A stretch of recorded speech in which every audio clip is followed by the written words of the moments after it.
Hey everyone, welcome back to RM Transit. Today we're talking about tram lines, and in particular the world's longest tram line. Where is it? Whom does it serve? And are its days numbered? Also, let me know in the comments down below which longest line I should cover in a video next. Let's dive into it.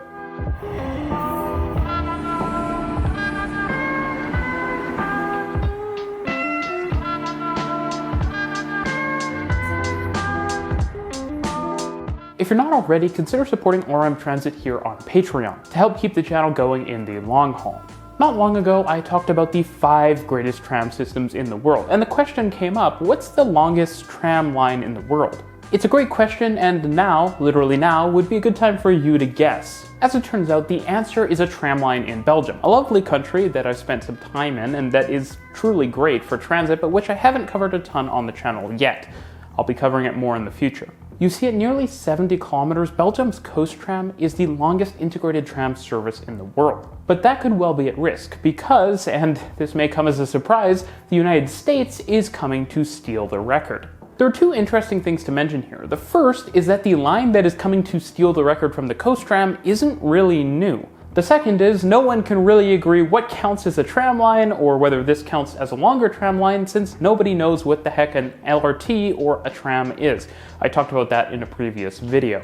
Now, the line I'm talking about is the regional connector, or I should say is being connected by the regional connector. Regional connector project is really interesting because it takes a bunch of disintegrated light rail lines and connects them into through running services. It's quite cool. With the reconfiguration of LA's light rail network, the combination of the Foothills line and the line down to Long Beach, the lettered names make things way more confusing, is going to surpass the Coast Tram in length at around 80 kilometers long. And with further extensions, like perhaps to the Ontario airport, that could get even longer. Now, it's worth pointing out that some might even argue this isn't a new line in the sense that LA Metro is actually a fairly young system because parts of this whole line were components of the previous Pacific Electric interurban/tram system in LA. So with the Coast Tram status in jeopardy, let's do a quick rundown of what makes this tram line so special. You see, the Coast Tram is an interurban. It's a type of tram line I've talked about on the channel, if not at great depth. While it can be quite tempting to compare interurbans to tram trains, I think they are still quite distinct. While tram trains are really focused on using modern rail main lines and using more advanced technology, interurbans are really just super long tram lines that weave through a bunch of towns with connecting tracks in between them. Thus, interurbans are sort of like a regional train between your little urban centers, but they don't tend to travel as fast and tend to make more stops than you would see on, for example, a tram train line. The world used to be covered in interurbans. Some of them died, some of them were turned into very cool railways in the Tokyo area, and a lot of them were foolishly dismantled. At the same time, we do sometimes look at interurbans through rose-tinted glasses. These lines often weren't super time competitive, and there were a ton of them that just didn't make financial sense for that reason, even if they were very cool.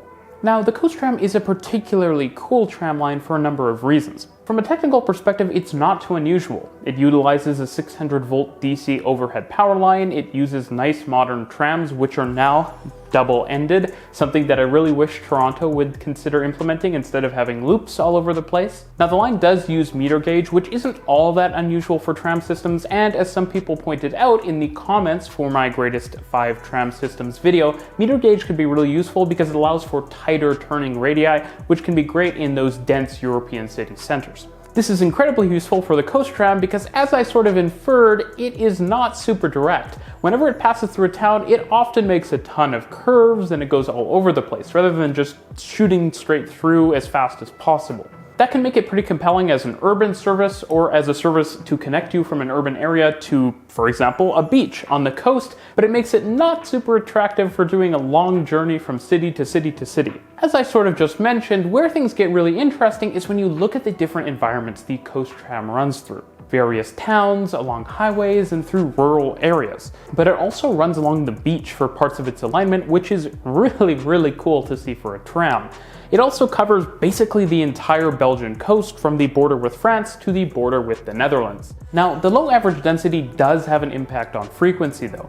Trams only operate about every 10 minutes at best, and that can drop down to every 15-20 minutes or more during less busy periods. To be fair though, that's usually fine for the long trips typically taken on such an interurban line. Now, one feature of the system that is actually very interesting is two sections where the tram line crosses waterways that are kind of like canals with locks and the like. In these sections, there are actually lift bridges. Now, since lift bridges can lift and hence break your rail line up, these sections of the route actually have alternative paths. And so you'll have two different paths the tram line could potentially take, depending on whether one or the other lift bridge is raised. This is really cool just because the idea of a rail line taking a different route depending on something that isn't really transit related is super cool. At the same time, such arrangements do exist in other places, and I believe there's even a case of this on the Montreal EXO commuter rail network, where there is a ship canal and there's thus two different rail bridges that allow trains to always pass depending on which bridge is open or closed. What's even more cool is that the Coast Tram used to be part of a nationwide network of interurbans and trams in Belgium, which, as I mentioned before, met the same fate as other systems. With all of that out of the way, the question is obviously, are tram lines this long really sensible in the modern age? And I honestly lean in the no direction, especially when tram trains are now a pretty compelling option. That said, when you have multiple urban areas which are relatively close together, so close that their tram systems are almost connected, it could make sense to connect them, if only for a little operational flexibility and to serve the trips, though there may be few, between the outlying areas of the two urban nodes. This does differ from the Coast Tram though, because it connects a number of small urban areas that couldn't justify tram systems in their own right. So that's the Coast Tram, the longest tram line in the world. I hope you learned something, and as always, thanks for watching.